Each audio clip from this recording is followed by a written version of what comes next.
Bonjour frères et sœurs, soyez bénis dans le nom de Jésus.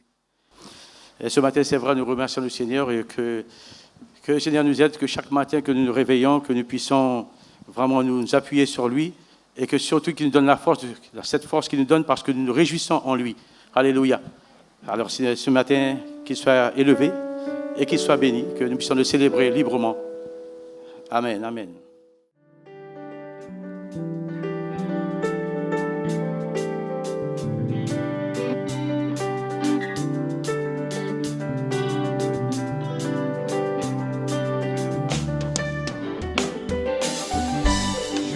Ton nom éternel,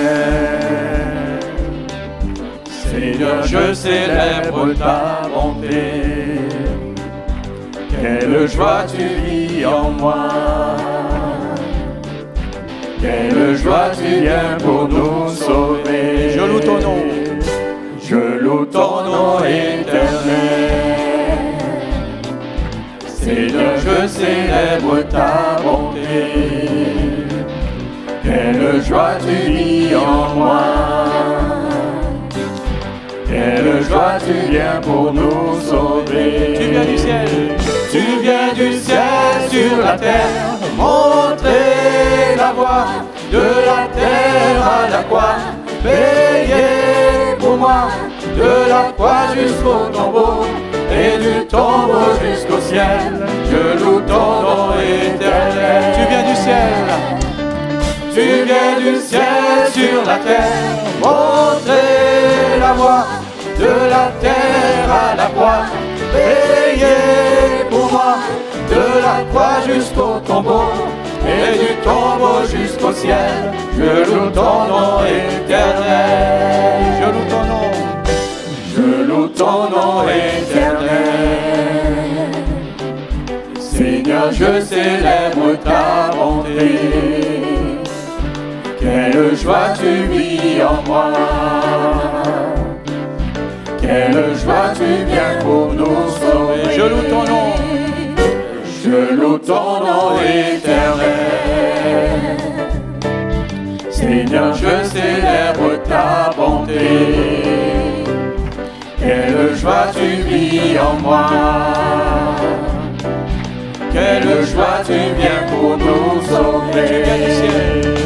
Tu viens du ciel sur la terre, montrer la voie de la terre à la croix, payer pour moi de la croix jusqu'au tombeau et du tombeau jusqu'au ciel.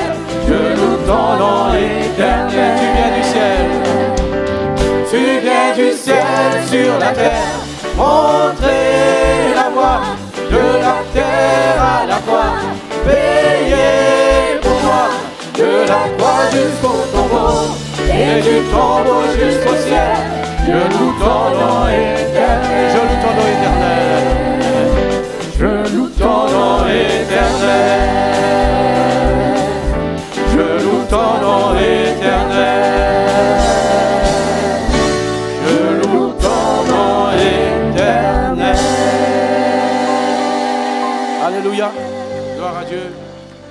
Merci Seigneur. Qui est comparable à notre Dieu? Il n'y a personne qui soit comparable à Dieu. Parce que Dieu est unique, il est le seul. Et c'est pour cela ce matin, à travers ce chant, nous voulons dire, Seigneur, qui est comparable à toi? Alléluia.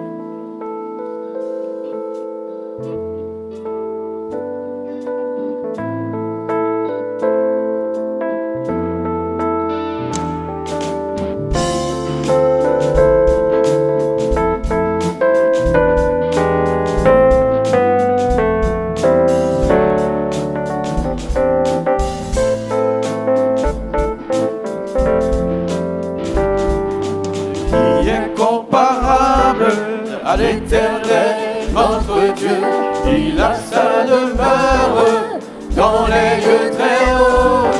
Qui est comparable à l'éternel, notre Dieu, il a sa demeure dans les lieux très hauts. Mais il s'abaisse pour voir le ciel et la terre. Qui est comparable? Comparable à l'éternel,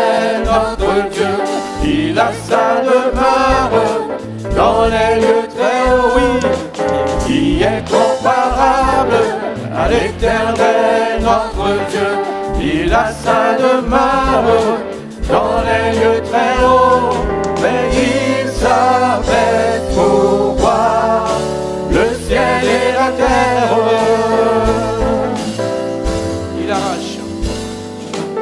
Il arrache à la poussière l'homme misérable, il relève l'indigent pour le faire asseoir parmi les notables. Qui est comparable à l'Éternel notre Dieu, il a sa demeure dans les lieux très hauts. Qui est comparable à l'Éternel notre Dieu, il a sa demeure dans les lieux très hauts, mais il s'abaisse pour voir le ciel et la terre. Qui est comparable? Qui est comparable à l'Éternel notre Dieu, il a sa demeure dans les lieux très hauts. Qui est comparable à l'Éternel notre Dieu, il a sa demeure dans les lieux très hauts, mais il s'abaisse pour voir le ciel et la terre. Il installe en sa maison la femme stérile, afin qu'elle puisse y connaître la joie d'être mère de nombreux enfants. Qui est comparable? Qui est comparable à l'Éternel notre Dieu, il a sa demeure dans les lieux très hauts. Qui est comparable à l'Éternel notre Dieu, il a sa demeure dans les lieux très hauts, mais il s'abaisse pour voir le ciel et la terre. Qui est comparable, Seigneur? Qui est comparable à l'Éternel notre Dieu, il a sa demeure dans les lieux très hauts. Qui est comparable à l'Éternel notre Dieu, il a sa demeure dans les lieux très hauts, mais il s'abaisse pour voir le ciel et la terre. Qui est comparable? Qui est comparable à l'Éternel notre Dieu, il a sa demeure dans les lieux très hauts. Qui est comparable à l'Éternel notre Dieu, il a sa demeure dans les lieux très hauts, mais il s'abaisse pour voir le ciel et la terre. Il s'abaisse pour voir.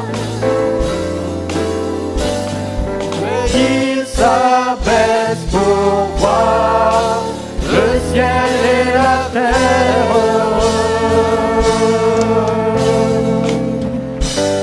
Amen, amen, amen. C'est vrai que notre Dieu est incomparable parce que c'est un Dieu omniprésent, omniscient, omnipotent. Et Dieu sait tout. Dieu connaît toutes choses. Et c'est lui qui règne sur toutes choses. Alléluia. Que son nom soit béni ce matin.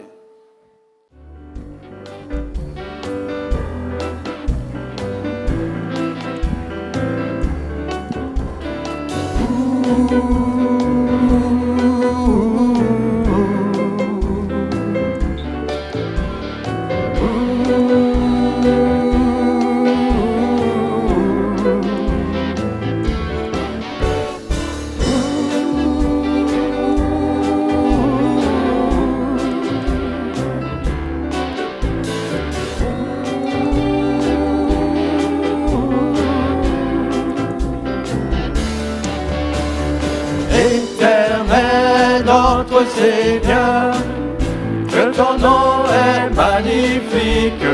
Éternel notre Seigneur, que ton nom soit glorifié.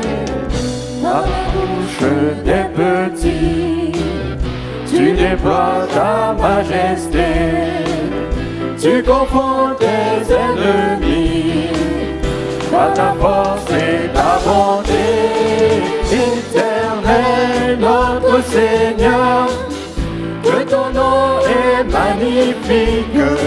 Éternel notre Seigneur, que ton nom soit glorifié. Quand je regarde le ciel, la beauté de l'univers, quel amour éternel, pour que tu le considères. Éternel notre Seigneur, que ton nom est magnifique. Éternel notre Seigneur, que ton nom soit glorifié. Façonné à ton image, de ta gloire couronnée, tu nous donnes en héritage tout ce que tu as créé.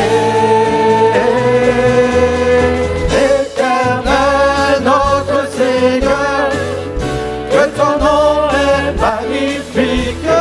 Éternel notre Seigneur, que ton nom soit glorifié.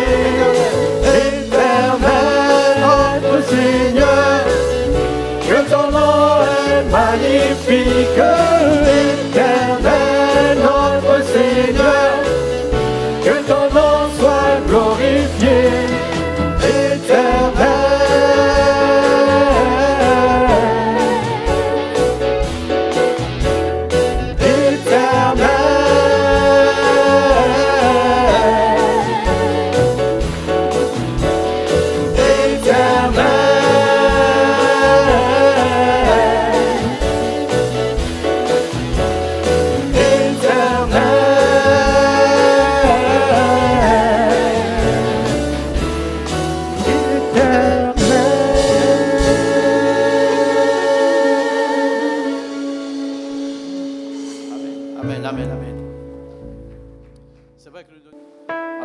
Car Dieu est puissant. Est-ce que vous le proclamez ce matin, car Dieu est puissant? Alléluia, alléluia. Parce que c'est lui qui nous donne la victoire sur nos ennemis, c'est lui qui nous donne la victoire sur le monde, sur le péché, et c'est lui qui nous permet aussi de tenir ferme, d'aller jusqu'au bout. D'accord? C'est parce que notre Seigneur est puissant. Il sait prendre soin de nous. Alléluia.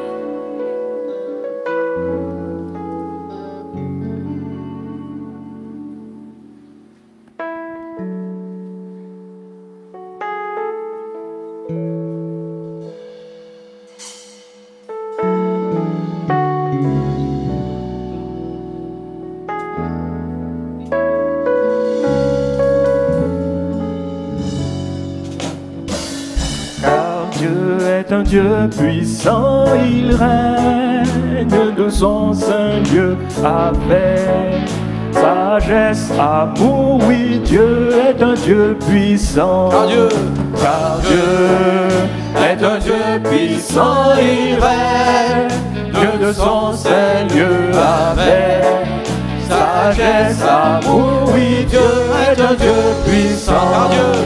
Car Dieu est un Dieu puissant, il règne de son saint Dieu avec sagesse, amour. Oui, Dieu est un Dieu puissant. Il règne, oui, il règne, il règne, oui, il règne, il règne, oui, il règne. C'est un Dieu puissant. Il règne, oui, il règne.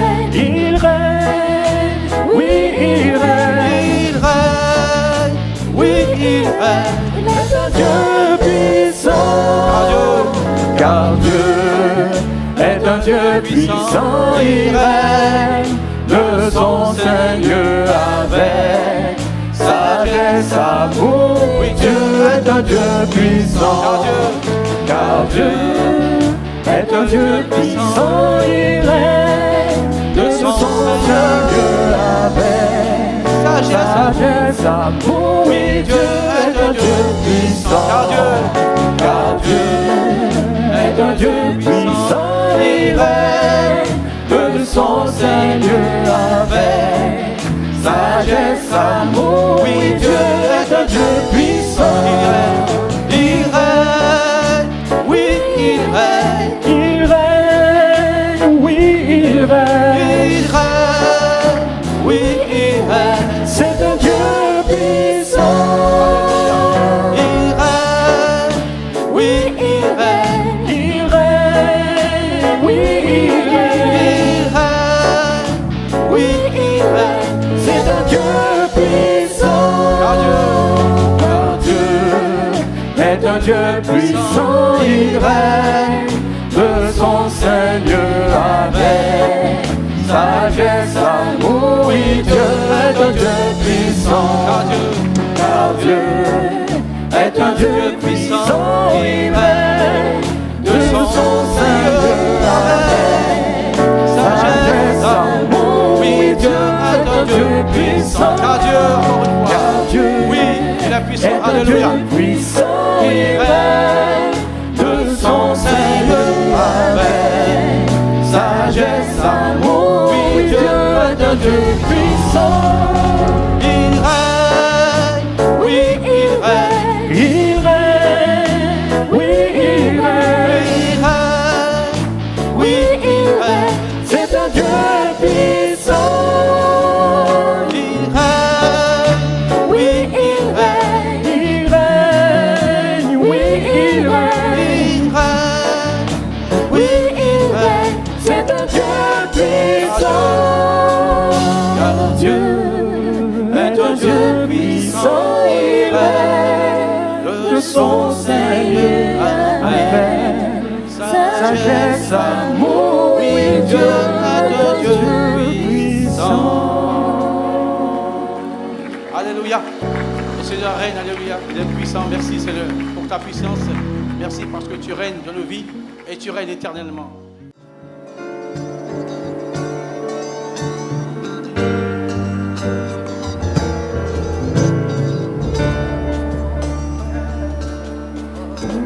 T'adorons, ô Père, dans ton temple.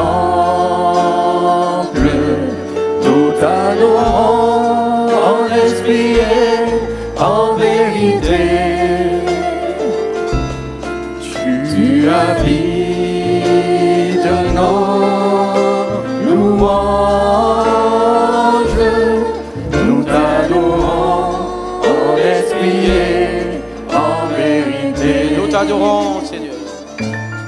Nous t'adorons, ô Père, dans ton temple. Nous t'adorons en esprit et en vérité. Tu habites nos louanges. Nous t'adorons en esprit et en vérité. Car un jour près de toi, Seigneur, au mieux que d'ailleurs. Car un jour près de toi vaut mieux que mille ailleurs. Je désire habiter dans ton temple. Car un jour près de toi vaut mieux que mille ailleurs. Je désire habiter dans ta maison, Seigneur. T'adorons.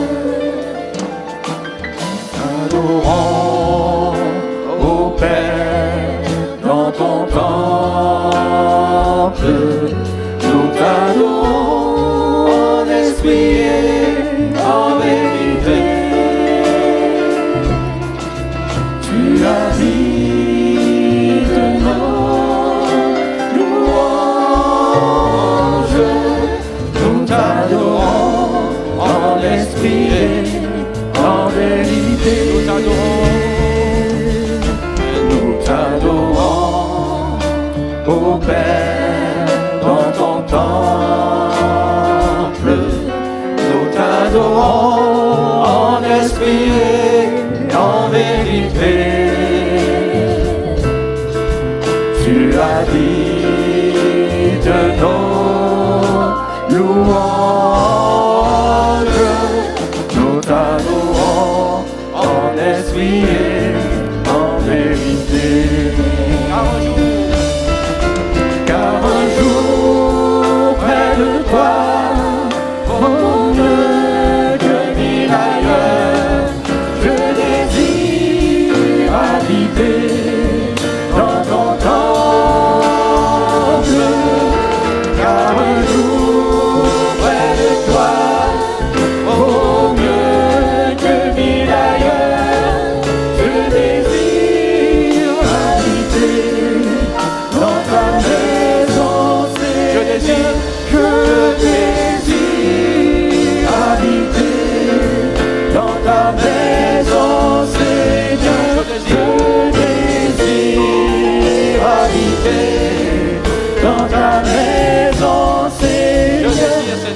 l'éternité dans ta maison, Seigneur.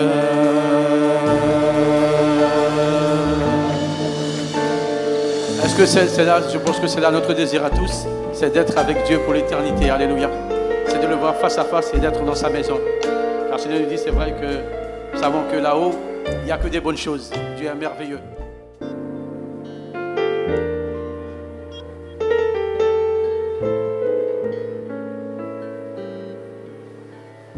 Béni soit le Seigneur.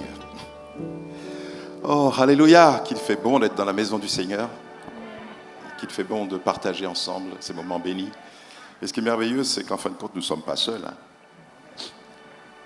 Nous ne sommes pas entre nous. Alléluia. Nous sommes avec le Seigneur et les anges qui sont ici, présents aussi parmi nous pour célébrer, honorer et glorifier le Seigneur. Alléluia. Nous voulons proclamer ce qu'il est. Amen. Sommes-nous convaincus de ce que le Seigneur est, celui qu'il proclame être à travers sa parole? Amen. Est-ce que nous sommes conscients que ces promesses sont certaines, elles sont véritables? Elles perdurent avec le temps, elles traversent les générations. Ce que Dieu a dit il y a 2000 ans est valable encore aujourd'hui. Comme cela était le cas hier, ça le sera encore aujourd'hui. Et ce sera encore demain. Ça l'est aujourd'hui, ce sera encore demain. Il est fidèle et il est bon. Amen. Nous voulons vraiment que ce matin, encore une nouvelle fois, nous approchons vraiment avec un cœur ouvert, avec un cœur simple, avec un cœur vraiment qui est totalement tourné vers ce Dieu d'amour, ce Dieu qui est plein de compassion.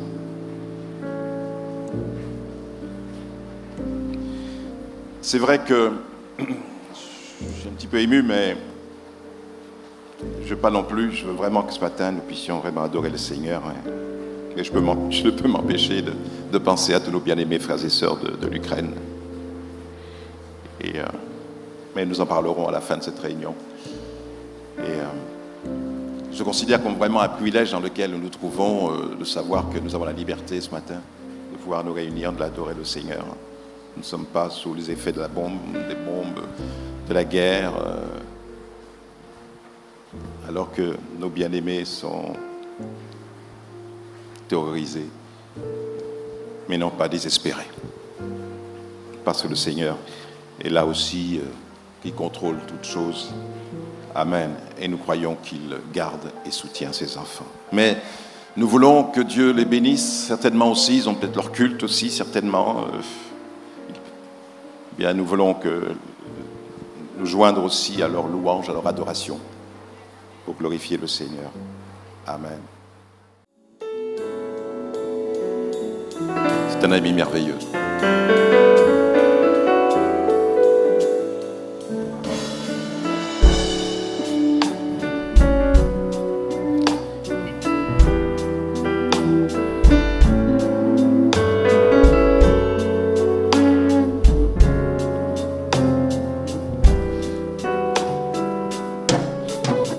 Quand je suis fatigué, quand je suis dégoûté, quand les hommes me laissent, quand le soleil est parti, quand au loin l'orage gronde, quand je suis épuisé et que je ne vois que l'ombre dans mon cœur, oh oui, je me dis, c'est un ami merveilleux qui me conduit dans la vie, qui est homme et aussi Dieu, et qui toujours me sourit.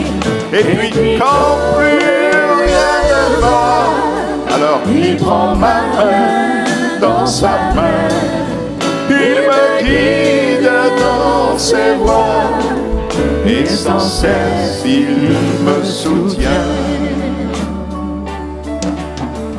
Quand le courage m'abandonne, quand je suis découragé, et que la paix m'environne, que mon cœur est abattu, battu, quand plus rien, je n'ai confiance, quand personne, je n'ai cru.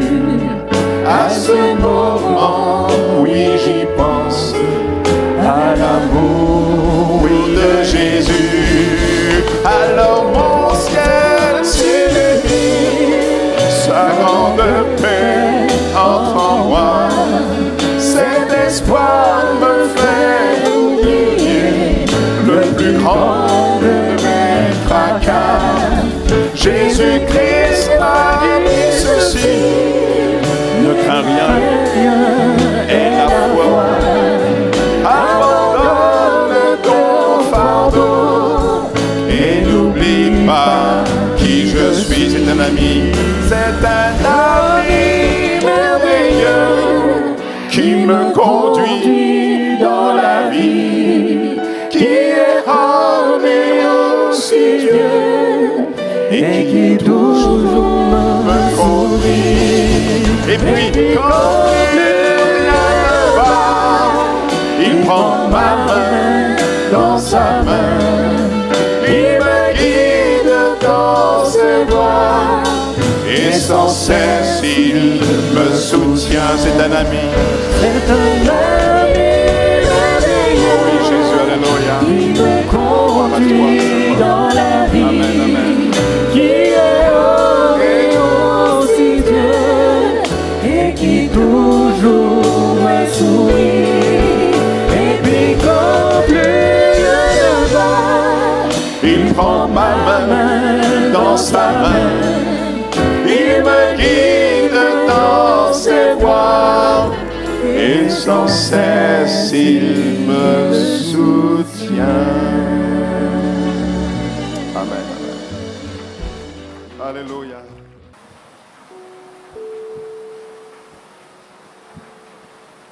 Le chemin dans lequel je veux que tu marches n'est pas si loin de toi. Le chemin qui peut te conduire à vivre dans la liberté et la victoire n'est pas si loin de toi.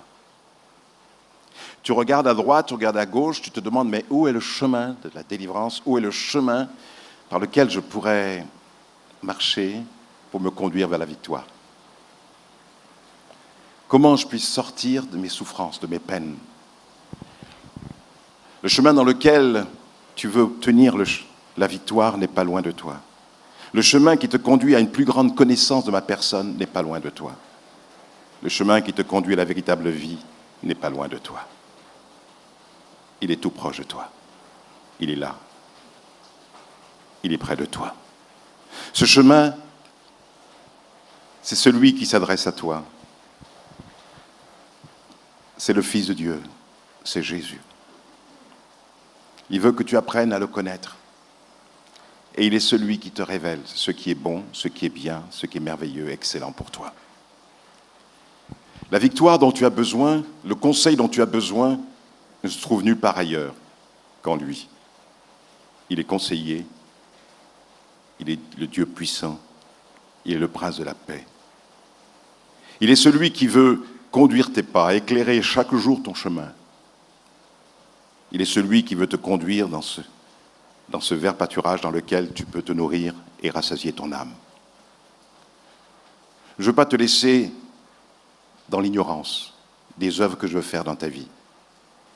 Mais je t'indique le chemin par lequel tu peux y accéder.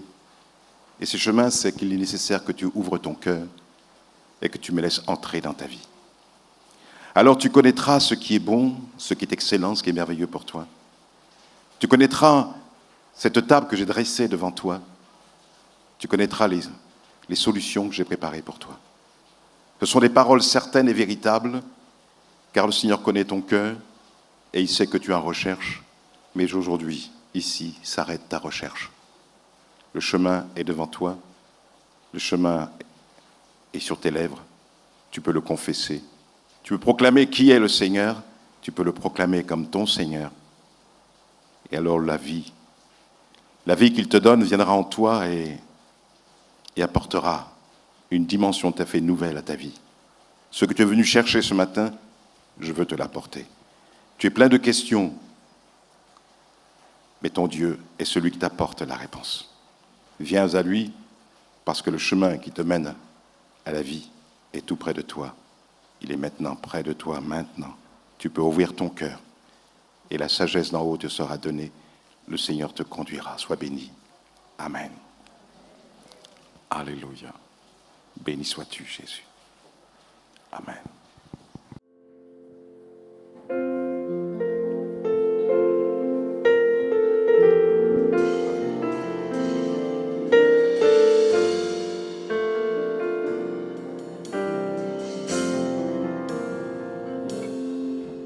Dans son amour, Dieu le Père envoya son Fils Jésus pour accorder la lumière à tous ceux qui sont perdus. Il descendit sur la terre, mais les hommes l'ont rejeté. Ils l'ont cloué au calvaire, mais Christ est ressuscité. Christ est roi, Christ est roi, Christ est roi des rois, Christ est roi. Christ est roi, Christ est roi des rois. Les voyants de tous les âges portent son nom sur leur cœur. Dans l'épreuve, ils perdent courage, car leur Dieu est un sauveur. Alléluia. Ils vont par toute la terre annoncer le Fils de béni, fier de porter leur bannière sur laquelle il est écrit. Et qu'est-ce qui est écrit? Christ est roi. Christ est roi,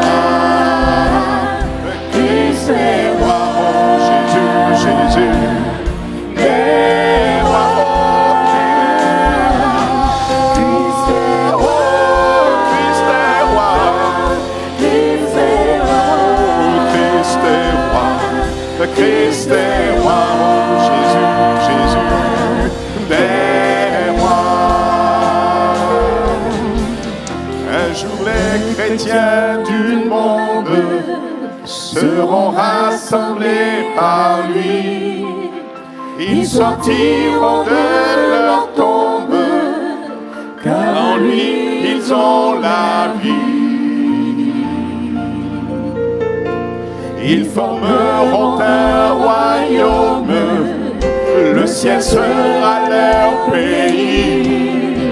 Leur hymne sera un psaume à la gloire du Messie. Oh, il est roi, Christ est roi, Christ est roi, Christ est roi, Christ est roi, Christ est roi. Oh Jésus, Jésus, est roi, oh qu'il est roi, Christ est roi.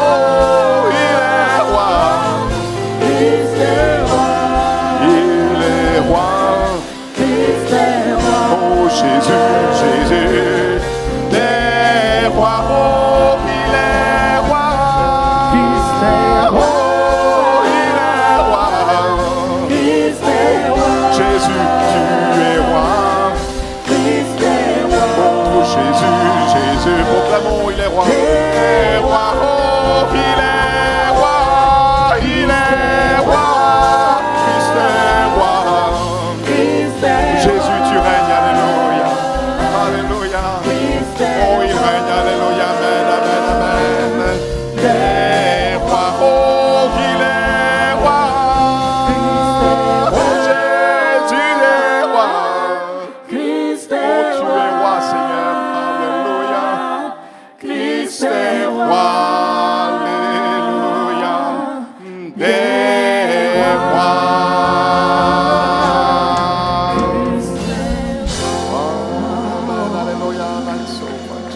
Amen, on adore ensemble. Alléluia. Gloire à toi, Seigneur. Élevons notre voix ensemble et glorifions le Seigneur ensemble pour ce que nous proclamons. La prière de Jabez.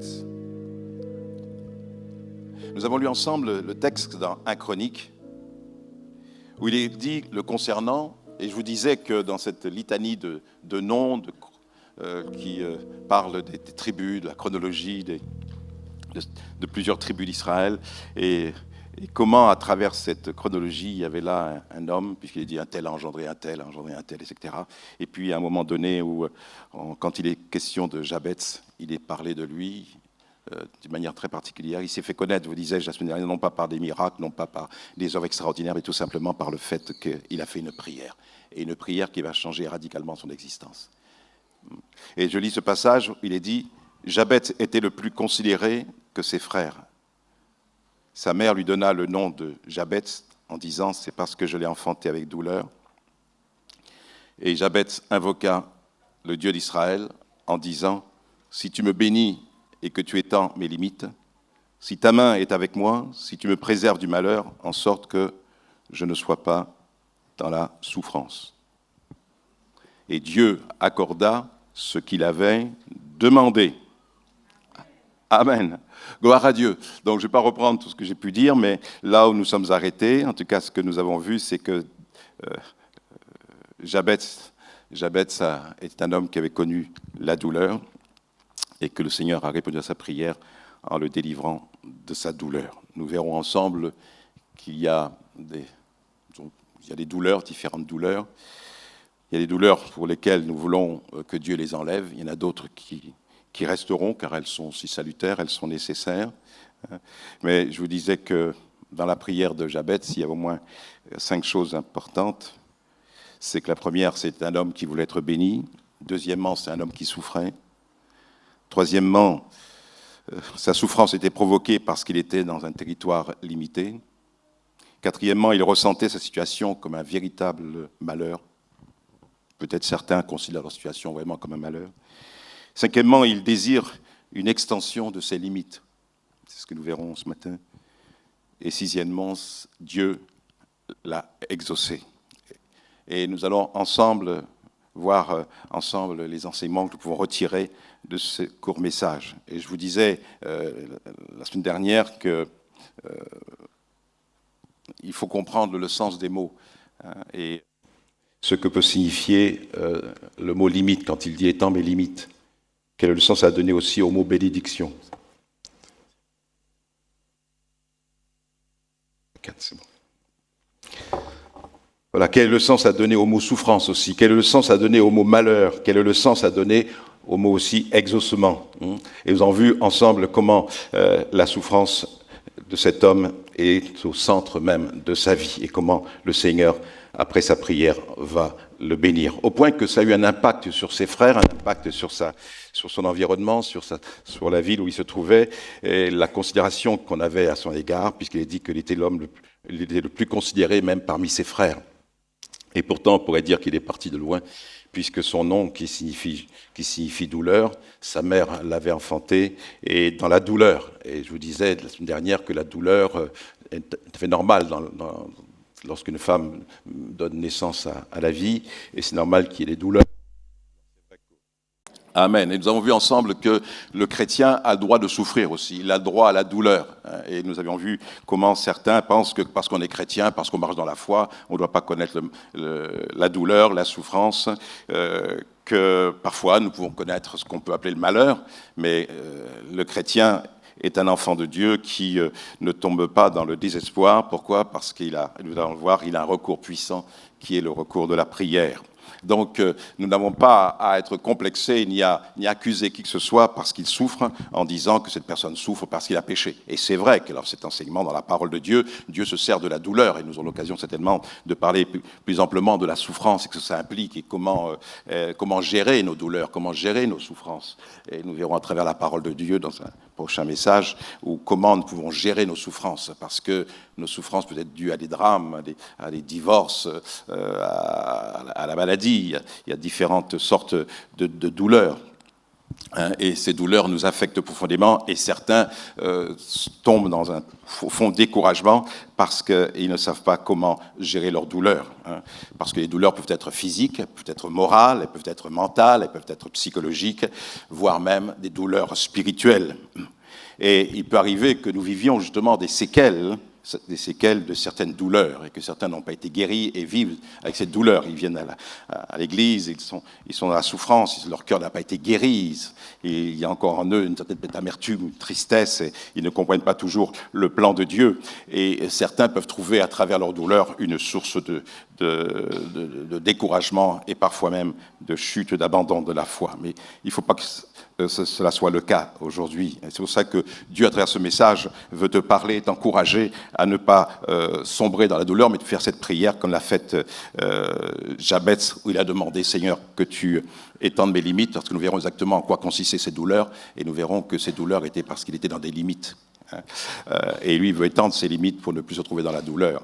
Il veut donc que Dieu le bénisse. Donc, je vous disais qu'il y a différentes sortes de douleurs. Il y a des douleurs physiques. C'est que certainement, donc, il y a des choses où il y a eu des choses, il y a des choses qui font mal, qui font souffrir, qui viennent du passé ou qui sont du présent. Et dans la parole de Dieu, nous avons plusieurs exemples comme cela d'hommes qui étaient dans la douleur, des douleurs morales, des douleurs affectives. Je pense par exemple à David, lorsque il a dit ceci, il était saisi d'émotion, il monta dans la chambre au-dessus de la porte et pleura, et il disait en marchant, mon fils Absalom, qui avait été tué lors d'une bataille, et ce fils qui s'était dressé contre lui avait été tué. Et il dit que je suis mort à ta place. Et vraiment, il était dans la souffrance, une souffrance vraiment affective, morale même. Je suis dans la douleur à cause de toi, dira-t-il à Jonathan, mon frère. Tu faisais tout mon plaisir.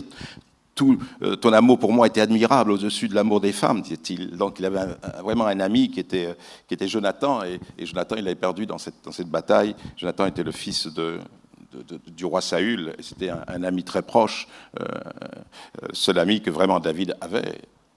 Et il dit, je suis dans la douleur, donc cette douleur qui était là, peut-être que se trouve une douleur justement affective. À cause de toi, Jonathan, je suis dans la douleur, mon frère, tu faisais tout mon plaisir, etc. Jacob lui-même a souffert aussi, il a connu cette douleur. Si vous ne me prenez encore celui-ci et qu'il lui arrive malheur, vous ferez descendre mes cheveux blanc avec douleur dans le séjour des morts. C'est dans Genèse 44, 29, et le passage que j'ai vu tout à l'heure, c'est dans 2 Samuel 1, 26. Donc, si vous lisez le contexte, vous verrez que Jacob aussi était dans la douleur à cause de Joseph, mais aussi du fait que le gouverneur de Pharaon, qui était autre que Joseph, mais ses frères ne le savaient pas, avait demandé que son frère, Benjamin, le dernier, puisse venir. Et Jacob avait trop souffert de la disparition de Joseph, donc il pensait qu'il avait disparu, puisque ses frères l'avaient vendu. Et là, il ne voulait absolument pas que son fils Benjamin, il le perde aussi, qu'il parte en Égypte. Et pour ça qu'il disait, je suis dans la douleur, et si vous me prenez encore celui-ci, et qu'il lui arrive un malheur, vous me ferez descendre mes cheveux blancs avec douleur dans le séjour des morts. Et puis je pourrais donner d'autres exemples, des douleurs psychologiques, telles que aussi David fut dans une grande angoisse, car le peuple parlait de lapider à cause justement de ce que les ennemis étaient venus, des brigands étaient venus, les armées étaient venues pour prendre la ville de Titzlak, où se trouvait sa famille et puis ceux de ses soldats, de son armée, et le fait qu'il a été emmené en captivité. Alors le peuple qui l'accompagnait, les soldats, se sont dressés un peu contre David, et en disant c'est bien de ta faute si ça nous arrive. Et c'est pour ça que David dit, je suis dans une grande angoisse, car le peuple parlait de me lapider, parce que tous avaient de l'amertume dans l'âme, et chacun à cause de ses fils ou de ses filles. Mais David reprit courage en s'appuyant sur l'Éternel, son Dieu. Amen. Donc il y a ce genre de douleur aussi où vous ne comprenez pas ce qui vous arrive, c'est des douleurs psychologiques et les gens vous en veulent quelque part. Mais lui, il a repris courage justement en s'appuyant sur l'Éternel, son Dieu. Et bien sûr, il y a aussi des douleurs spirituelles, par exemple, de voir la perdition d'un être très cher, de voir quelqu'un qui ne donne pas sa vie au Seigneur, votre mari, votre enfant, etc. Ça, c'est aussi des douleurs, qui sont des douleurs spirituelles. Comme Jérémie disait dans Jérémie 8, verset 21, « Je suis brisé par la douleur de la fille de mon peuple, je suis dans la tristesse, l'épouvante me saisit, N'y a-t-il point de baume en Galaad? N'y a-t-il point de médecin? Pourquoi donc la guérison de la fille de mon peuple ne s'opère-t-elle pas?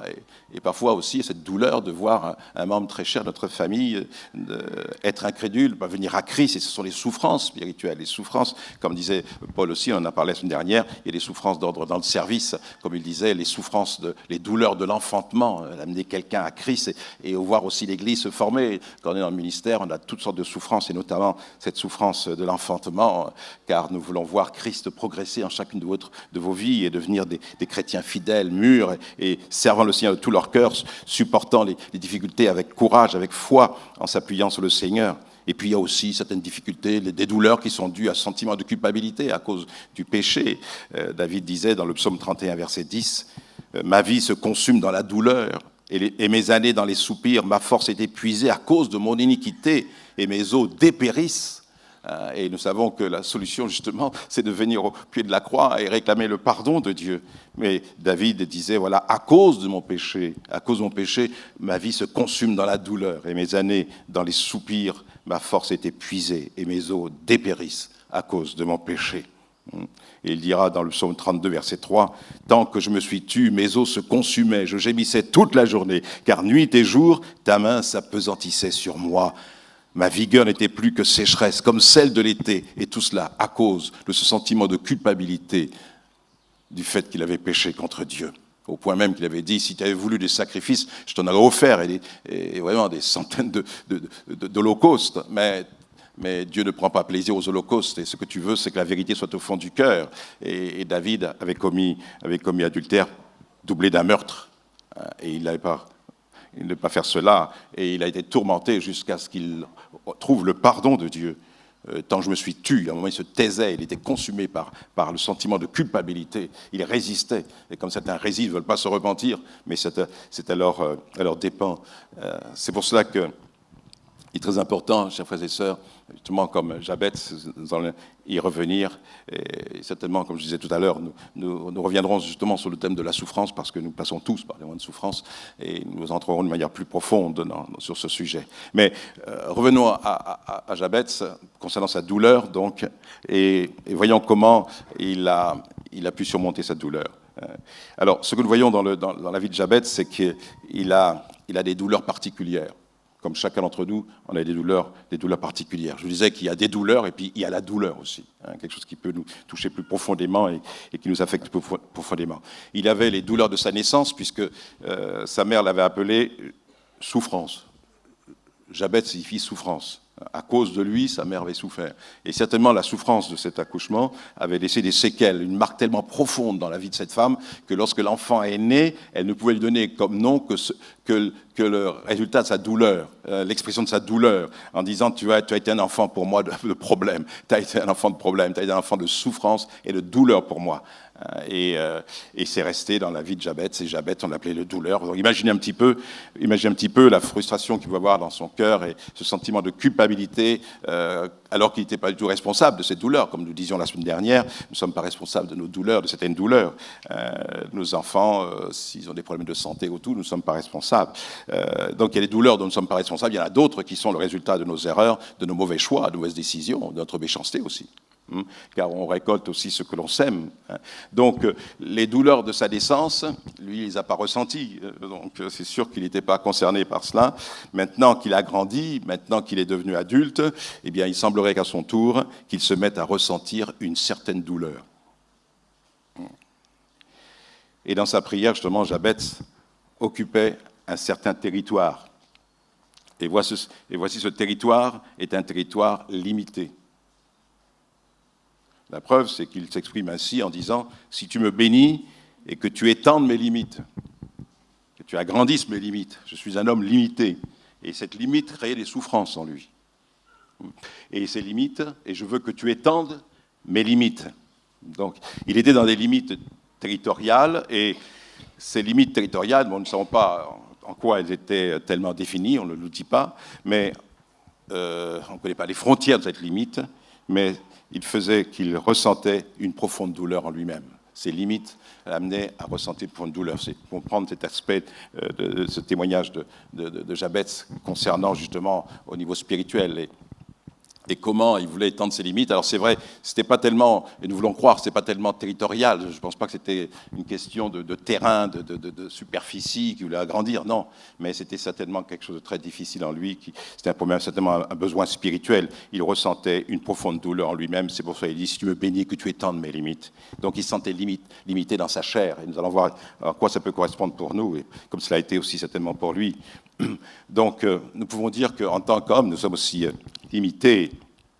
Il y a des limites qui nous sont imposées, chers frères et sœurs. Et je parlais bien sûr des limites de notre corps. Chacun d'entre nous, nous réalisons que dans notre corps, avec nos membres, nous sommes plus ou moins limités. Notre corps a des limites. Est-ce que vous ne pensez pas que votre corps a des limites? Est-ce que vous pensez que vous pouvez faire tout ce que vous voulez avec votre corps? Bien sûr que non. On ne peut pas faire tout ce qu'on veut avec son corps. On a des limites. Notre corps a ses limites. Nos oreilles ont leurs limites. Quand le son est trop fort, quand le son est aigu, eh bien on a ce réflexe tout de suite de boucher nos oreilles. Ma femme, quand elle passe à débroussailleuse, elle met un casque anti-bruit. Elle protège ses oreilles. Pourquoi? Parce que ses oreilles ont des limites. Et vous aussi, vous voyez, quand ceux qui travaillent dans le BTP, avec le marteau-piqueur ou je sais, eh bien, ils mettent des casques anti-bruit. Pourquoi? Parce que leurs oreilles ont des limites. Donc il faut protéger. Donc on peut dire la même chose de nos yeux. Voyez-vous, je porte des lunettes. Mes yeux ont des limites pour pouvoir bien lire, mieux lire. Et c'est pour ça que je porte des lunettes. Pourquoi? Parce que mes yeux ont des limites. Donc je vais étendre mes limites. Je vais mettre des lunettes pour voir ce que je n'arrive pas à voir. Nous sommes limités par le temps aussi. Nous sommes limités par l'espace. Nous avons des limites concernant la connaissance. Nous avons des limites concernant le savoir. Et nous voulons que Dieu étende nos limites dans la connaissance de Dieu. Dans le savoir, nous avons aussi des limites intellectuelles. Il y a des choses que nous pouvons comprendre, saisir, et d'autres qu'on ne peut pas. Mais Dieu peut nous donner cette intelligence spirituelle et même faire grandir, comme il dit, il grandissait en stature et en sagesse. Et je crois que Jésus grandissait, et Dieu peut nous faire grandir, et nous pouvons prier pour nos enfants. Quand vous priez vos enfants, Seigneur, étend ses limites. Votre enfant peut-être est limité dans certains domaines, mais le professeur dit, vous savez, il y a quand même en lui des capacités. Il y a quand même des capacités. Il peut aujourd'hui, il a quelques difficultés, mais il y a en lui des capacités qui permettent qu'il peut aller plus loin. Donc, et vous pouvez prier, Seigneur, étend les limites dans lesquelles se trouve mon fils ou ma fille. Il a demandé cela, Jabez, et Dieu l'a exaucé. Voyez-vous, c'est des prières auxquelles nous pouvons adresser le Seigneur, enfin des requêtes auxquelles nous pouvons demander au Seigneur d'intervenir. Bon, il y a toutes sortes de limites, des limites même de sagesse aussi. Ça nous montre que nous, chaque homme, chacun d'entre nous, nous vivons à l'intérieur de limites. Et c'est aussi ça se passe aussi dans le domaine spirituel. Donc je vous disais qu'il y a des limites à déplacer, et puis il y a des limites à ne pas déplacer. Par exemple, l'apôtre Paul, il a écrit dans certains cas, il ne faut pas essayer de sortir de ses limites. Par exemple, on dit, ça c'est un dicton, c'est un proverbe, la liberté s'arrête où commence celle des autres. Voyez-vous? Donc la liberté s'arrête, notre liberté s'arrête où commence celle des autres. Et bien la même chose, dans l'Église, on a aussi des limites. Paul dit à Timothée comment il faut se conduire dans la maison de Dieu, qui est l'Église du Dieu vivant, la colonne et l'appui de la vérité. On ne fait pas ce que l'on veut dans l'Église, ce qu'on a envie de faire selon la chair. Il y a des limites, et dans lesquelles il ne faut pas sortir. Par exemple, l'apôtre Paul dit aux Corinthiens, si certains dépassent leurs limites de responsabilité, celles qu'on a pu leur confier, quant à lui, personnellement, il n'a pas l'intention de le faire, de sortir des limites dans lesquelles Dieu l'a placé. Nous lisons dans 2 Corinthiens 10, 14, il est dit, « Pour nous, nous ne voulons pas nous glorifier hors de toute mesure. Nous prenons au contraire pour mesure les limites du partage que Dieu nous a assigné, de manière à nous faire venir aussi jusqu'à vous. Nous ne dépassons point nos limites comme si nous n'étions pas venus jusqu'à vous. » Donc, je reprends, pour nous, ne voulons pas nous glorifier hors de toute mesure. Nous prendrons au contraire pour mesure les limites du partage que Dieu nous a assigné, de manière à nous faire venir aussi jusqu'à vous. Nous ne dépassons point nos limites comme s'il n'était pas venu jusqu'à vous. Donc on peut dire que l'apôtre Paul se trouve dans un territoire bien délimité par Dieu. Il sert Dieu donc sur un territoire qui lui a été donné. Il sait qu'il a une certaine marge de manœuvre dans ce territoire qu'il lui a confié, dans son appel, dans sa vocation. Donc lui, il se tient dans ses limites, dans les limites que Dieu lui a assignées. Et il ne fait pas comme certains qui dépassent les limites, qui dépassent les bornes, qui veulent aller au-delà de leur vocation, au-delà de leur appel, au-delà de leur responsabilité. Et ce sont ce genre de problèmes qui créent beaucoup de troubles dans les églises. Car quand quelqu'un veut dépasser les limites que le Seigneur lui a données ou que les frères lui ont confiées, cela crée des troubles. Parce que certains ils ont une activité dans l'Église, mais ça ne leur convient pas. Ils veulent étendre leurs limites. Dieu les a placés dans tel service, mais ils veulent beaucoup plus. Certains disent « Ah non, mais moi je suis capable aussi de prêcher, il faut que je vienne sur l'estrade, j'ai fait des études et tout ça. » J'ai connu dans le ministère, c'est pas ici, mais dans les églises où j'ai pu servir, mais j'ai été confronté un jour avec un homme, un frère qui voulait dépasser les limites dans lesquelles Dieu l'avait placé. Bon, j'étais jeune pasteur, hein, mais il avait beaucoup d'influence dans l'église. C'est quelqu'un qui avait une forte personnalité. Et il trouvait anormal qu'il ne puisse pas monter sur l'estrade pour prêcher. Il avait d'autres activités dans l'église. Il servait au niveau de la Sainte-Seine, puis il faisait autre chose. Bon, je ne vais pas donner de détails pour pas qu'on le reconnaisse, et il s'est dressé contre moi parce qu'il trouvait que moi j'étais trop jeune pour ne pas lui laisser la place pour pouvoir qu'il puisse s'exprimer alors qu'il n'avait pas reçu, il n'a pas reçu le don. Dieu ne l'avait pas appelé à cela. Il excellait dans d'autres domaines, ok, mais pas dans celui de la prédication et de diriger l'Église. Et la preuve, son comportement après a montré qu'il n'avait pas les aptitudes spirituelles, ni les disponibilités de cœur qui permettaient à Dieu de pouvoir se servir de lui. Donc il s'est dressé. Et Dieu m'a dit, ne t'occupe pas. Je me souviens toujours de cette parole que Dieu m'a donnée, car je ne sais pas comment faire avec lui. Et je priais le Seigneur, et puis un jour Dieu m'a parlé. Et Dieu m'a dit ceci, il est comme un gâteau qui n'a pas été retourné. Il a été cuit sur une seule face. Et il n'a pas été retourné. Il se creusera un trou et il tombera dedans, et tu pourras le récupérer. Exactement ce qui s'est passé. Il s'est creusé lui-même un trou, et il est tombé dedans.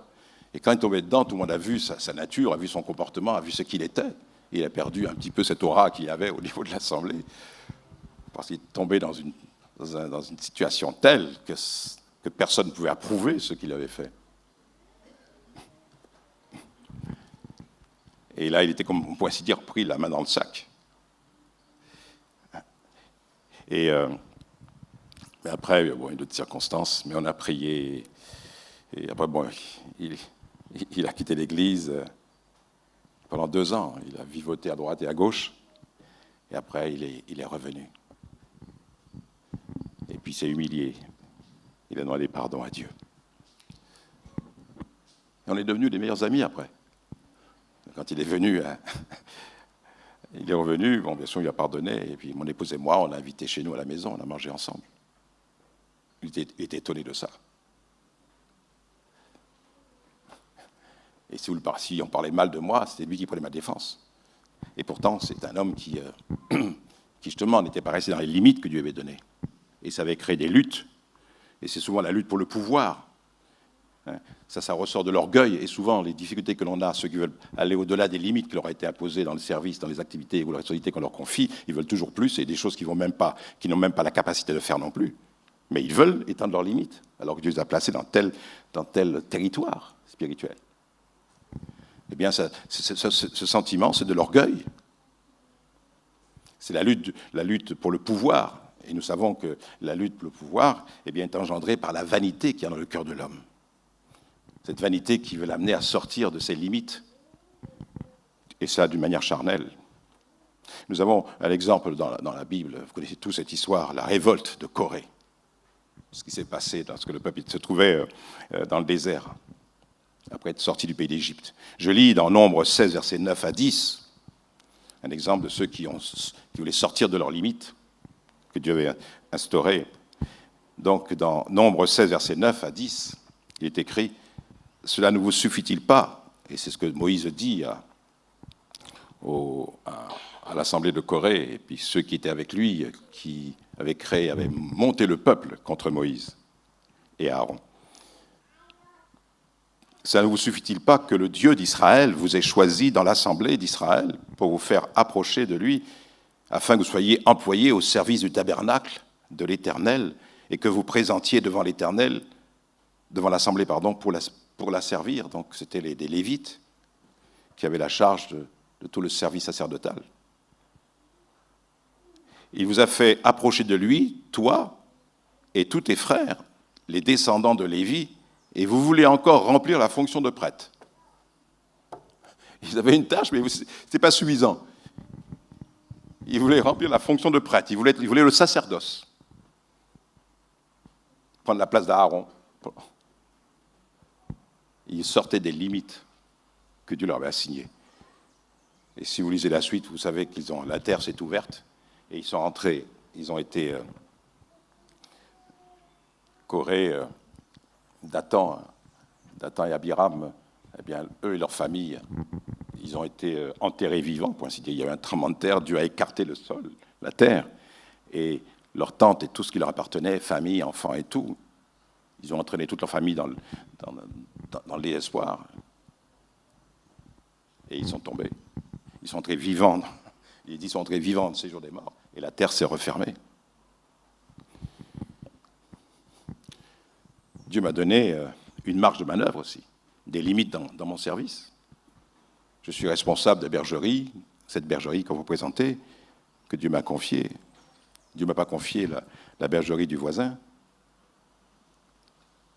d'une autre église, d'une autre assemblée, d'un autre mouvement. Je n'ai pas à m'ingérer dans la bergerie d'un autre. Je sortirai de mes limites. Et c'est là qu'on crée des problèmes, qu'on va s'ingérer dans les affaires des autres. On va dans d'autres églises, vous s'ingérer. Et ça peut créer que des divisions. Chacun est responsable des brebis que Dieu lui a confiées. Moi, je suis responsable de vous. Et devant Dieu, j'aurai des comptes à rendre vous concernant. Vous et chacun d'entre vous qui êtes brebis du Seigneur. Et Dieu m'a conduit à paître ses brebis. Ce ne sont pas mes brebis, vous êtes les brebis du Seigneur. Et Dieu m'a fait confiance. Je lui dis, mais comment tu m'as fait confiance? Tu me fais confiance, tu crois en moi, en me confiant tes brebis, pour que je puisse en prendre soin, que je puisse les enseigner, les diriger. C'est pas facile, c'est même très très difficile. Très difficile. Et surtout, on sait qu'on est limité. C'est pour ça que je prie toujours, Seigneur, étends mes limites. Je demande à Dieu d'étendre mes limites. Seigneur, tu étends mes limites, tu sais jusqu'où vont mes capacités. Mais je bénis Dieu parce qu'il me permet parfois d'aller au-delà de mes capacités. Il étend mes limites. Je me souviens pour venir ici en Guyane, je ne savais pas que Dieu me conduirait en Guyane, qu'il étendrait mes limites. Mais le territoire où je travaillais, je pensais que c'était là simplement que Dieu voulait que j'œuvre, puisque vous savez que je viens de la Guadeloupe. Donc pendant quelques années, j'étais là-bas, et puis un jour Dieu m'a parlé. Il m'a dit, c'est peu de choses que tu diriges le peuple, d'Israël, en montrant que c'était l'Église. Mais je t'enverrai au loin, et tu porteras la parole à d'autres endroits. Et je me dis, mais comment Dieu va faire? Je ne pensais pas être le plus qualifié pour ça. Mais Dieu m'a montré qu'il a étendu mes limites. Il m'a dit, Dieu va travailler simplement dans ce territoire, ce que tu as fait là, mais je te conduirai ailleurs. Et Dieu a permis, je ne sais pas comment ça s'est passé, mais les circonstances ont fait que je me suis retrouvé ici. Et pour m'occuper de cette œuvre, qui n'était pas comme celle que vous voyez aujourd'hui, c'était très difficile au début. Avec mon épouse, on bien pleuré, ça n'a pas été évident. Nous sortions d'une très belle assemblée, nous sortions où Dieu agissait puissamment, et beaucoup d'âmes étaient sauvées. Pendant 3 ans que je suis resté dans cette assemblée, nous avons gagné près de 200 personnes. Et on était vraiment dans un mouvement de l'esprit, un mouvement de réveil. Chrétiens, on peut voir des guérisons vraiment et des œuvres de Dieu, devant eux. Mais Et quand nous sommes partis, quand Dieu m'a dit non, tu vas quitter après. Et pour me confirmer que je devais bien venir ici, il m'a donné cette même parole qu'Abraham. Il m'a dit tu vas quitter ton pays et va dans le pays que je te montrerai. Et Dieu m'avait montré justement que c'était ici qu'on devait venir. Et pour être vraiment encore une troisième confirmation, c'est que notre fils, qui avait 11 ans, qui avait 11 ans, il ne savait absolument pas tout ce qui se passait. Et il a fait un rêve. Dieu lui a parlé dans un rêve. Et notre fils de 11 ans, on était en voiture, on allait au culte. Et ma femme et moi, déjà, nous avions prié, donc nous savions qu'après avoir reçu la pensée de Dieu, que nous devions partir ici en Guyane, suite aux besoins qu'il y avait ici. Et dans la voiture, il nous dit, papa, tu sais, j'ai fait un rêve cette nuit. Et pourtant, nos enfants, on avait 2 ans. On avait Samuel et Cheryl. Steven avait 1 an. Et mon épouse était enceinte de Sullivan, qui est né ici. Et donc, notre aîné, de 11 ans, et notre fille de 9 ans aussi. Donc, notre fils a dit, papa, j'ai fait un rêve. Et j'ai vu que nous partions tous ensemble, ta famille, on partait pour la Guyane. Et on n'avait jamais parlé de la Guyane. On ne savait pas du tout. Vous voyez qu'on partait pour la Guyane. Ça a été une confirmation pour la 3e fois que c'est bien la volonté de Dieu que nous venions ici. Amen. Il a étendu mes limites. Amen. Il y a une chose que je fais devant le Seigneur, c'est que je n'écris pas à un tel, à des pasteurs, à des mouvements pour être invité. Ça, je ne le fais jamais. Si Dieu pense que c'est nécessaire que j'aille à tel endroit apporter la parole, eh bien, qu'il le fasse. Mais jamais j'ai fait un appel. Parce que des fois, il y a des gens qui m'appellent, voilà, je veux venir, etc. Mais jamais fait ça. Pourquoi? Parce que je considère que je ne dois pas sortir de mes limites. Et si Dieu veut étendre mes limites, alors il étendra mes limites. Souvent, il l'a fait et je pensais, oh Dieu, mais je ne pourrais pas le faire. Mais Dieu a dit, tu pourras le faire. Et j'ai obéi.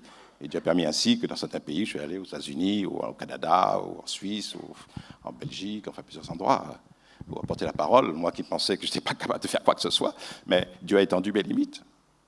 Et quand c'est Dieu qui étend vos limites, quand ça vient de lui, alors vous pouvez être rassuré de la présence de Dieu et du secours du Seigneur, de la sagesse de Dieu, de la direction du Seigneur et la puissance du Saint-Esprit avec vous. Restons dans les limites que Dieu nous a données. Et puis si Dieu veut ensuite étendre ses limites, il étendra nos limites. Regardez par exemple, je pense à Philippe. Regardez Philippe. Philippe, ce diacre qui avait été choisi pour s'occuper de tout ce qui était matériel, tout ce qui était social dans l'église à Jérusalem. Et avec d'autres. Eh bien, il y a un moment donné, il avait ses limites. Il avait été choisi comme diacre. On avait prié pour lui, toute l'Assemblée avait choisi 7 hommes, dont Philippe faisait partie. Et il s'est attaché à s'occuper de l'Église, à s'occuper des tâches sociales, à donner à manger, récupérer la nourriture, et s'occuper des pauvres et tout au sein de l'Église. Et puis, et après, il y a eu des circonstances, il y a eu la persécution. Et les chrétiens étaient obligés de quitter Jérusalem. Et les apôtres sont partis, et Philippe est parti aussi. Il a quitté Jérusalem, et il s'est retrouvé en Samarie. Et en Samarie, qu'est-ce qu'il a fait? Il y a des gens qui sont venus, il leur a parlé de Jésus tout simplement. Il leur a parlé de Jésus. Et en parlant de Jésus, le Seigneur a étendu ses limites. Les gens ont commencé à croire, les gens ont commencé à recevoir Jésus. Il y a eu des guérisons et des miracles extraordinaires. Dieu a étendu ses limites, il n'était plus diacre, il est devenu évangéliste. C'est Dieu lui-même qui a étendu ses limites. Voyez-vous, il n'y a rien de figé non plus. Le Seigneur peut permettre que vous puissiez aller au-delà de vos limites. Mais ça vient de lui. Vous comprenez cela? Donc, il peut arriver aussi que nous soyons dans une douleur, justement, parce qu'il y a des limites dans lesquelles nous voudrions sortir. Et comment ça s'est passé pour Jabez? Tout d'abord, pour Jabez, sortir des limites, ça signifiait d'abord d'être béni par le Seigneur. C'est le Seigneur qui pouvait le bénir pour sortir de ses limites. Il dit, si tu me bénis, dit-il, si tu me bénis. Il dit aussi, donc, que tu étendes mes limites, si tu me préserves du malheur. Donc, les mots ont leur importance. Ils ont leur sens aussi. Et que signifient ces 2 mots, être béni et malheur?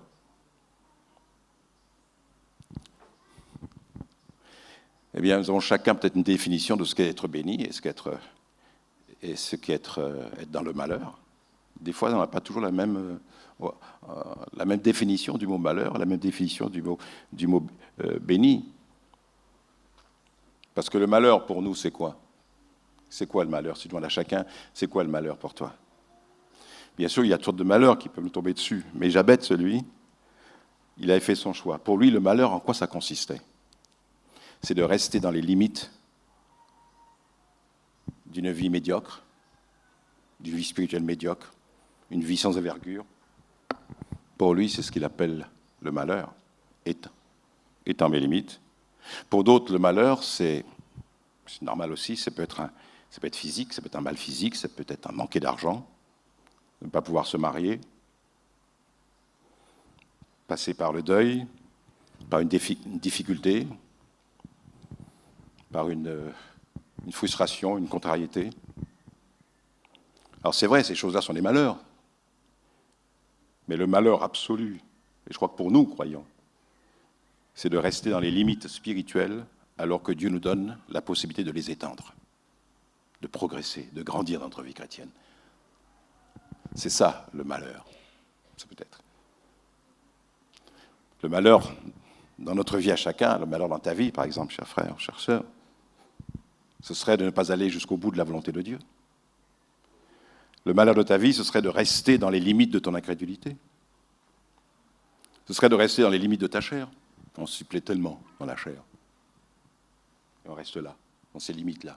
Alors Dieu voudrait qu'on déplace ces limites. Et au-delà. Le malheur de ta vie serait de mourir sans pouvoir dire « Seigneur, j'ai tout accompli ce que tu m'as demandé de faire dans ma vie. » Comme Paul pouvait dire « J'ai combattu le bon combat, j'ai achevé la course et j'ai gardé la foi. » Qu'est-ce que tu pourras dire à la fin de ta vie?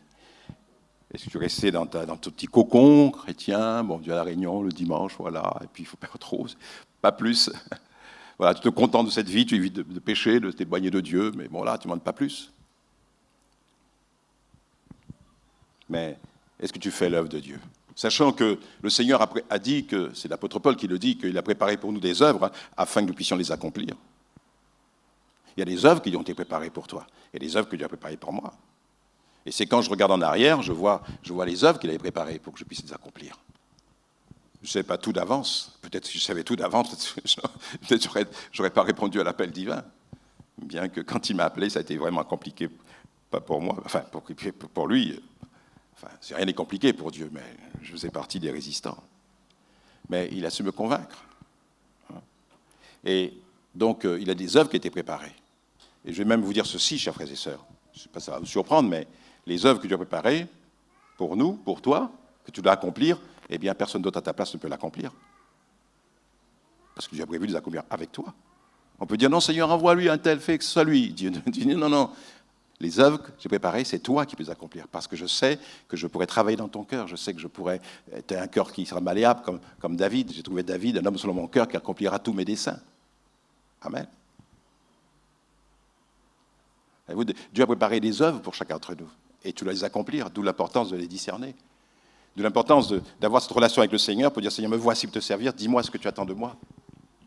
Dis-moi, montre-moi les œuvres que je dois accomplir. Et puis, avec les circonstances, vous verrez, Dieu vous conduira à travers les circonstances pour vous dire exactement ce qu'il vous demande de faire. Et puis après, avec le temps, vous regardez en arrière, vous dites, regarde, Seigneur, je comprends maintenant pourquoi, quelles étaient les œuvres que tu m'as demandé de faire. Et je vois les œuvres que j'ai accomplies, que Dieu a accomplies à travers nous.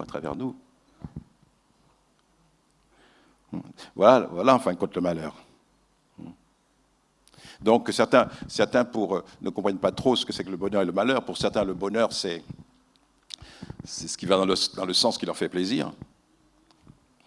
Et le malheur va dans l'autre sens, ce qui fait leur déplaisir.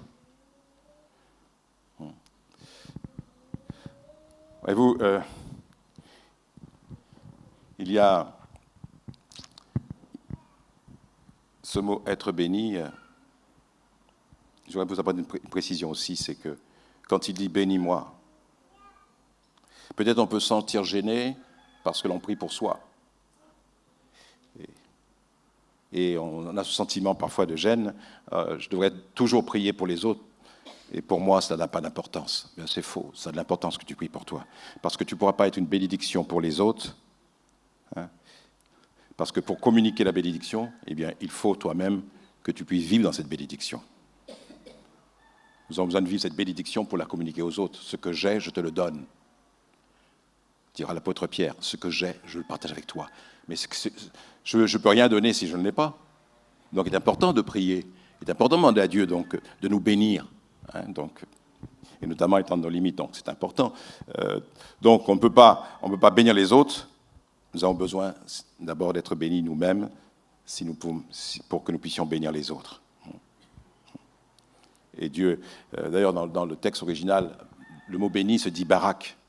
Et le mot barak, qui a été traduit par bénis-moi, eh bien en fait doit être traduit comble-moi de tes bienfaits. Donc ce que Jabez demande, c'est vraiment que Dieu lui demande. Il demande à Dieu que Dieu lui accorde beaucoup, que Dieu lui donne avec abondance. Et Dieu a exaucé sa prière, effectivement, il a eu beaucoup. Rappelez-vous comment Salomon lui-même a demandé « Seigneur, je ne te demande rien, si ce n'est que d'avoir de la sagesse pour utiliser ton peuple. » Et Dieu a dit « Bien, parce que tu as demandé de la sagesse, je te donnerai ce que tu n'as pas demandé. » Il a donné au-delà de ses limites. Je te donnerai non seulement de la sagesse, mais de la richesse. Et une sagesse aussi, une sagesse encore au-delà de ce qu'aucun homme ne peut comprendre et saisir, de telle sorte qu'il n'y aura personne comme toi qui aura eu autant de sagesse. Bien sûr, en dehors de notre Seigneur Jésus, bien sûr. Puisque Jésus dira qu'ici, il y a plus que Salomon. Mais Salomon, en tant qu'homme, il a reçu de Dieu la sagesse, une bénédiction. Il a été comblé des bienfaits de Dieu. Et Dieu a donné au-delà de tout ce qu'il pouvait penser recevoir, au-delà de ses limites. Il a demandé, donne-moi de la sagesse, étends ma limite dans le domaine de la sagesse pour diriger ton peuple. Alors je disais tout à l'heure que pour certains, le mot béni ou le mot malheur, c'est différent. Pour certains, être béni, si on prend le domaine de la météo, par exemple, quand ils voient, par exemple, la pluie, pour eux, c'est une bénédiction. Oh Seigneur, merci, c'est une bénédiction. La pluie qui tombe, le beau temps, c'est une bénédiction. Mais pour d'autres, le beau temps, c'est une bénédiction. Le soleil, c'est une bénédiction. Le beau temps est une bénédiction. Mais la pluie, c'est une malédiction. Alors pour certains, le soleil, oh c'est merveilleux, c'est bien. Mais pour d'autres, vous allez en Arabie Saoudite, vous allez dans le désert, oh on en a assez du soleil. Ce qui est une bénédiction pour quelqu'un est une malédiction pour les autres. La pluie est une bénédiction pour celui dont la terre a besoin d'être rafraîchie. Et quand la pluie tombe, même en ce moment en Guyane, depuis 3 mois, même plus, on a la pluie tous les jours, on est fatigué. Je regardais l'émission à la télévision là, de ces cultivateurs mongs là, qui vraiment ont des problèmes. Pourquoi ? Parce qu'ils ont certains produits qui périssent. Des plantes qui, dans les racines, sont tellement imbibées d'eau qu'elles pourrissent. Donc pour eux, la pluie, c'est une malédiction. Mais tout dépend comment on regarde. C'est pour ça que des fois, on ne peut pas s'entendre, parce que ce que je considère comme une bénédiction, comme une direction de Dieu, l'autre peut dire non, c'est pas ça du tout. C'est autre chose. Donc chacun a sa définition de la bénédiction. Mais pour Jabez, voilà en quoi consistait la bénédiction. Et qu'est-ce qu'il a fait ? Il a fait monter une prière, une simple prière. Et à qui a-t-il prié ? À qui a-t-il prié ? Il est dit que Jabez invoqua le Dieu d'Israël. Très important. Il invoqua, qui ça ? Le Dieu d'Israël. Et s'il invoquait le Dieu d'Israël, ce n'est pas parce que c'est son nom, mais c'est en mémoire de quelqu'un dont Dieu a béni, justement, et lui a donné le nom d'Israël, et qui s'appelait auparavant Jacob. Jabez avait une culture spirituelle, une connaissance spirituelle. Il avait un bagage, une connaissance de l'histoire d'Israël, l'histoire religieuse d'Israël. Et il connaissait l'histoire de de Jacob. C'est pour ça que Jabez se rappelait comment Dieu avait béni Jacob. Et il voulait la bénédiction. Donc il invoque qui ? Le Dieu qui a béni Jacob, qui a changé son nom, qui a étendu ses limites. Et il a appelé Israël. Car ce que je disais à Kourou, là, quand j'ai apporté ce message, il y a 15 jours, certains étaient étonnés, certainement vous allez être étonnés aussi, certains ont dit, oh là, qu'est-ce qu'il raconte le pasteur, là, il est en train de dévier. J'ai pu lire ça dans les regards. Et je disais que quelques années avant, concernant Jacob, son père avait béni Jacob. Vous vous rappelez, le texte dit ceci, c'est dans Genèse 27, 30. Isaac avait fini de bénir Jacob, et Jacob avait à peine quitté son père Isaac, qu'Ésaü, son frère, revint de la chasse. Donc, Jacob avait béni, Isaac avait béni Jacob. Il faut dire ceci, très important, c'est que Jacob avait été béni par son père, mais n'a pas été béni par Dieu. Je vois les regards là. L'étonnement, la point d'interrogation. Qu'est-ce qui se passe? Parce que la bénédiction qu'a eue Jacob est une bénédiction volée. On peut dire ce qu'on veut, c'est une bénédiction volée. Il a forcé la main de son père. Ou pourrions dire, il a forcé la main du destin pour un plat de lentilles. Il s'est emparé du droit d'aînesse qui revenait à l'aîné qui était Ésaü. Et la Bible nous dit que Jacob a béni, Isaac, le père de Jacob, donc Isaac a béni Jacob. Mais Jacob n'avait pas été béni par Dieu. Et c'est une chose d'être béni par son père, c'est une chose d'être béni par sa mère, par ses frères, par ses sœurs même par son pasteur. Mais c'est une autre chose que d'être béni par Dieu. Dieu peut se servir de ton père, de ta mère, ta sœur, du pasteur. Mais la bénédiction, ce n'est pas ta mère ou ton père qui te le donne, c'est Dieu. Dans la mesure où ce que tu demandes est légitime. Donc Jacob avait cru que pour être béni par Dieu, on pouvait employer tous les moyens. Comme dit ce dicton, la fin justifie les moyens. Alors, qu'est-ce que ça signifie? Eh bien, ce dicton signifie qu'une personne est prête à tout, même à faire usage de moyens condamnables pour atteindre le but. C'est ce que dit le dictionnaire. Qu'une personne est prête à tout, même à faire usage des moyens condamnables pour atteindre le but. Et le principal, c'est le but. Qu'importe les moyens que j'emploie, c'est le but, c'est la fin. La fin justifie les moyens. Il y a quelqu'un qui a répondu ceci. Oui, mais dans ces cas-là, qu'est-ce qui justifie la fin? Qu'est-ce qui justifie? Est-ce que cette fin, ce but que je vais atteindre, est justifié pour employer tel moyen? Est-ce que cette fin est justifiée? On n'est pas béni par un mensonge. On peut bâtir sa vie sur des mensonges. Et Jacob a dû suivre son chemin, et un jour, il a eu cette rencontre avec Dieu. Il nous rencontre seul, face à face. Et la Bible dit que Dieu est venu vers lui à travers son ange, qui a combattu avec lui pendant toute une nuit. Il a combattu, ce fut une lutte entre Jacob et cet ange. Il est dit dans Genèse 32, 24, « Jacob demeura seul, alors un homme lutta avec lui jusqu'au lever de l'aurore. Voyant qu'il ne pouvait pas le vaincre, cet homme le frappa à l'emboîture de la hanche, et l'emboîture de la hanche de Jacob se démit pendant qu'il luttait avec lui. » Pourquoi Dieu ne pouvait-il pas vaincre Jacob? Donc lui, il est dit que, voyant qu'il ne pouvait pas le vaincre, alors Dieu l'a frappé, il a connu une douleur.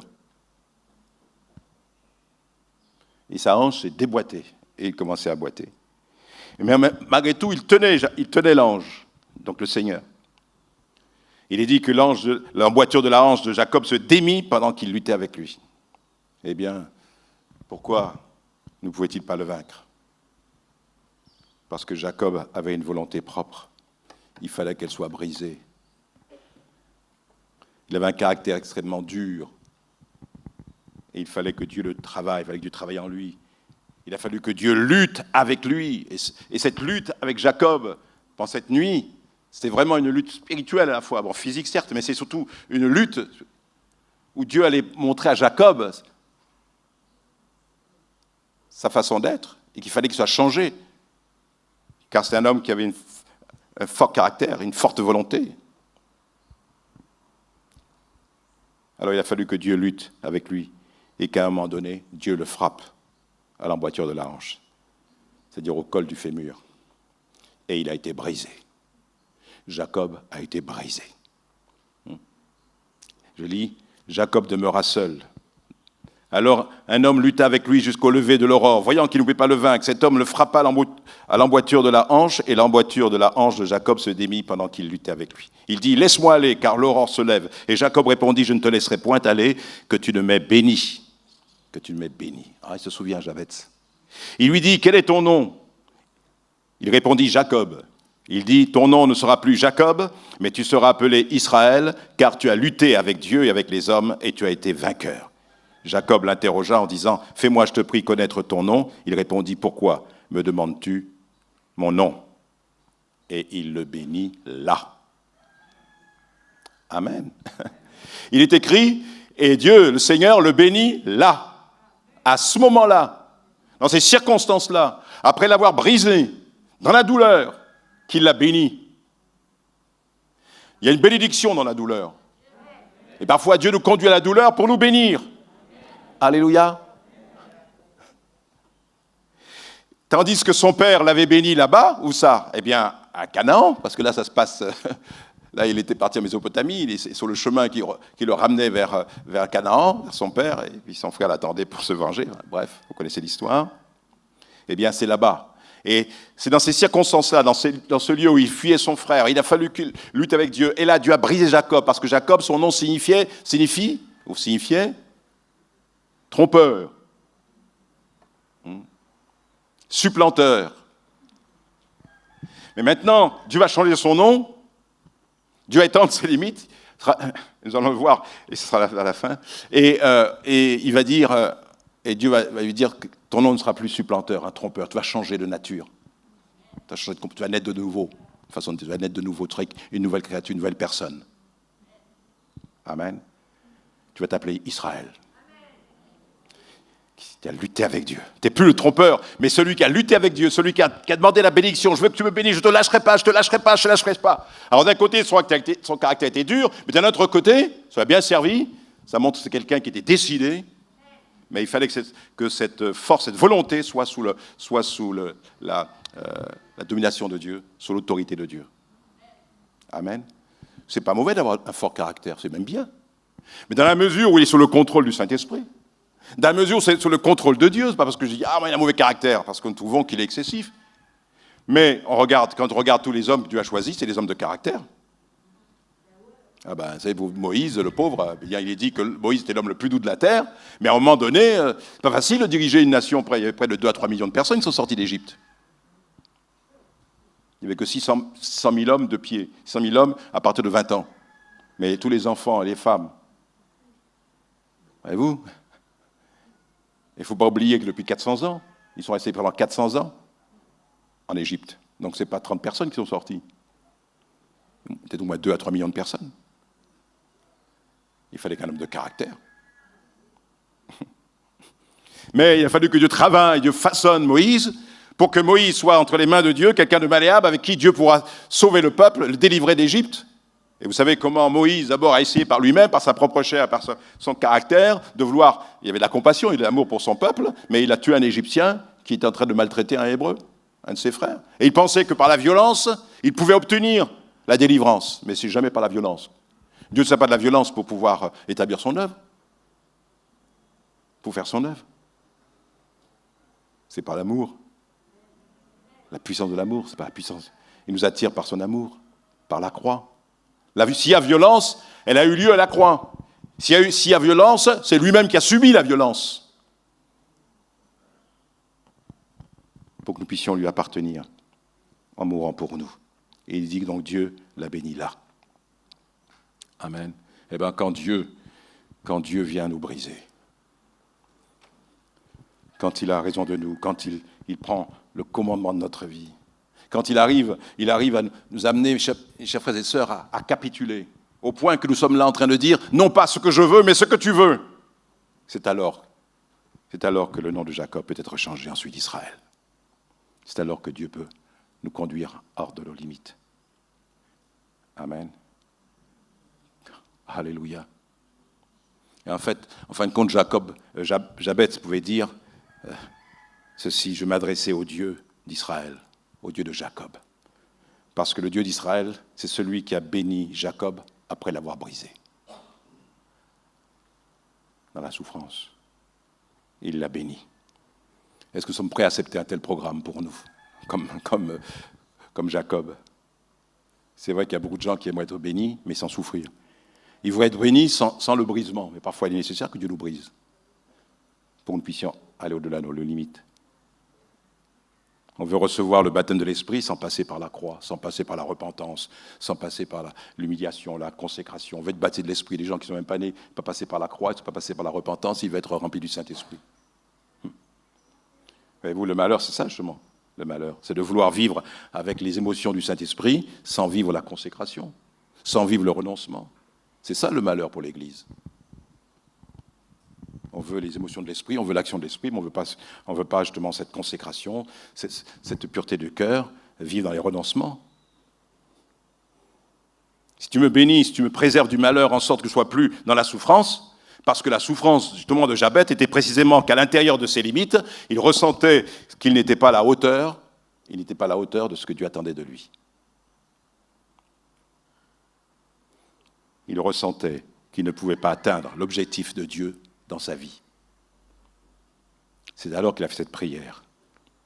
Parce que la souffrance de Jabez, c'était d'être trop limité dans sa foi, d'être trop limité dans sa sainteté, être trop limité dans son efficacité, chers frères et sœurs, trop limité dans sa sagesse, trop limité dans son discernement, dans son amour, dans sa patience. Il voulait être davantage patient, avoir plus d'amour encore. Il était trop limité dans sa joie, trop limité dans sa paix, trop limité dans sa capacité de servir Dieu. Alors, c'est pour ça qu'il a dit, certes, sors-moi du malheur, sors-moi de cette souffrance. Et Dieu l'exauça. Eh bien, que l'Esprit de Dieu, avec l'Esprit de Dieu, chers frères et sœurs, que nous sortions de nos limites, avec l'aide du Saint-Esprit. Les limites de notre nature, notre caractère, notre nature. Parce que Dieu va nous donner une autre créature. Une autre nature, pardon. Amen. Et c'est ce qu'il a fait à la croix. Vous devenez une nouvelle créature. Sortons des limites de notre caractère, parce que Dieu va nous donner un autre caractère, qui est résumé par le fruit de l'esprit, la joie, la paix, l'amour, la patience, la bénignité, la fidélité. Notre amour a des limites. Tu as du mal à aimer ton prochain, tu as du mal à aimer celui qui te fait du mal. Seigneur, étends ma limite, mon amour, que mon amour soit aille plus loin. Mais l'amour de l'Esprit de Dieu est capable de nous faire sortir de nos limites. L'Esprit de Dieu veut venir en toi et lui va t'aider à sortir de tes limites. On ne peut pas pardonner. Sors-moi de mes limites, de mon manque de pardon. Et par les dons spirituels aussi, le Seigneur nous permet, grâce aux dons spirituels, par l'Esprit, que nous sortons des limites même de notre langage, notre langue, puisqu'il nous donne de pouvoir même parler diverses langues. Il nous fait sortir de nos limites. Et c'est pour ça que nous avons les dons spirituels, justement. C'est pour nous permettre, et on doit aspirer aux dons spirituels, pour que notre langage soit inspiré par le Saint-Esprit, par le don des langues, dans notre relation avec lui. Et de même aussi pour que Dieu nous donne plus de sagesse, que nous sortions des limites de notre sagesse. Nous ne savons pas toujours ce qu'on vient de faire et ce qu'il vient de dire, comment le faire, mais Dieu va nous donner la parole de sagesse. La parole de sagesse, le don de parole de sagesse nous permet d'étendre nos limites dans le domaine de la révélation. La même chose pour la connaissance. Seigneur, fais-moi connaître les choses que je ne connais pas, que j'ai besoin de connaître, et qui me sont inaccessibles avec ma propre chair. Eh bien, il y a la parole de connaissance. Alléluia. Et de même pour notre puissance, il y a tellement de choses qu'on aimerait faire, mais nous manquons de puissance, nous sommes limités. Eh bien, Dieu nous donne le don de puissance. Le don de miracles, le don des guérisons, le don de la foi. Voilà. Eh bien, comme conclusion, prenons ce verset, Isaïe 54, verset 2. « Élargis l'espace de ta tente, qu'on déploie les couvertures de ta demeure. Ne retiens pas, allonge tes cordages et affermis tes pieux, car tu te répandras à droite et à gauche. » C'est une merveilleuse promesse de croissance que le Seigneur nous donne, d'étendre nos limites. Élargis l'espace de ta tente. Il y a une responsabilité comme Jabez. Prions, faisons cette prière. comme Jabez, Seigneur, que tu étendes mes limites. Prions dans cette prière, notre prière permettra à notre service d'être efficace, à notre vie chrétienne d'être efficace. Seigneur, étends mes limites dans les domaines où j'ai besoin de grandir, j'ai besoin de maturité.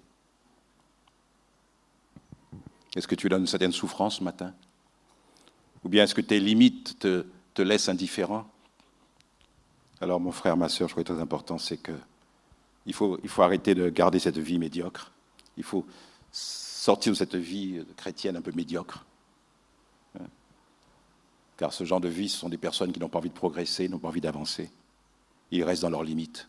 Mais nous, ce matin, plaise à Dieu que nous puissions faire une prière afin que Dieu nous aide à sortir de nos limites. Car c'est bien ce que Jabez a demandé et c'est ce qu'il a reçu. Alléluia. Amen. Que Dieu soit béni, chers frères et sœurs. Prions le Seigneur. Est-ce que vous pouvez répéter après moi cette prière? Seigneur, préserve-moi du malheur qui consisterait à rester dans mes limites de la chair.